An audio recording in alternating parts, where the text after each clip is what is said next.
Yo, what is going on? Coach Andrew here, and today I'm going to take you through the kettlebell snatch. Now, just before we get started, if you haven't already, please go back and watch my double arm kettlebell swing and single arm kettlebell swing video, because you will need to know how to set up in a kettlebell swing, and then you will need to know how to do a single arm swing if you want to do the kettlebell snatch efficiently, as the kettlebell snatch is essentially just a continuation on from our single arm swing. Okay, now when we're setting up with the kettlebell, it's going to be the exact same as we set up with our single arm swing. However, the trajectory of the bell is going to change. Okay, so instead of the bell just going straight out in front of us, we're going to try and guide the bell up overhead. We punch our hand through the kettlebell, and then we finish locked out with the bicep in line with the ear in a nice tall position. Okay, now the kettlebell snatch is quite a complex movement, so I'm going to break it down a little bit for you before we actually get into the snatch itself. So what we're looking for when we set up is the same setup as we did with our single arm swing. So we're going to hip hinge, the bell's going to be about a foot in front of us, we're going to let the weight of the bell fall back, and we're looking for one straight line up the arm from the kettlebell. Okay, from here we're going to wedge our weight back about 70% over the heels. We're going to high pass the bell up into our hips, and from there we're going to think single arm swing forward. Now, at that point, when I'm in full hip extension, the bell should be weightless, and I'm going to imagine a wall in front of me. From there, I don't want to overreach with the kettlebell, because then I will end up way out here, the kettlebell will end up above my arm, and I'll bang my wrist whenever the kettlebell tries to land on my wrist.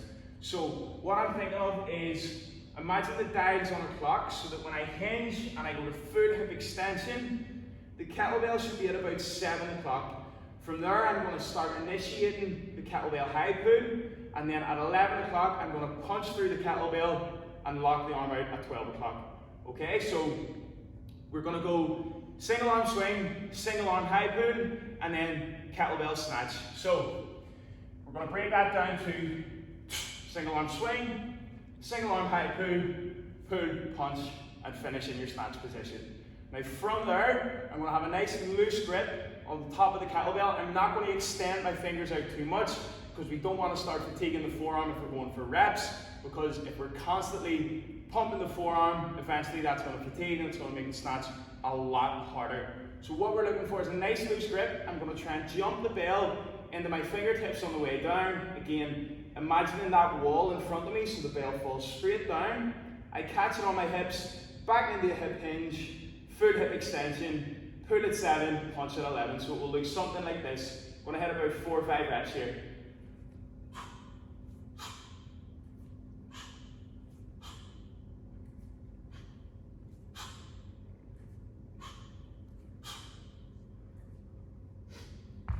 And then we finish like a boss. Okay, so something else that can help with that pull and punch, because that is the most difficult part of the kettlebell snatch, is what's called a front punch, or sometimes the Viking snatch. So we're still going to set up like a boss. We're then going to go into our hip hinge, single arm swing position. From there, I'm going to high pass the bell into my hips, full hip extension, and I'm going to pull and punch in front of me, and then back into the swing. Hitting a couple of reps of that, pulling and punching, and then gradually getting higher and higher, getting into a rhythm with the pull and punch. Eventually, you will finish at 12 o'clock overhead. So what that will look like is like so.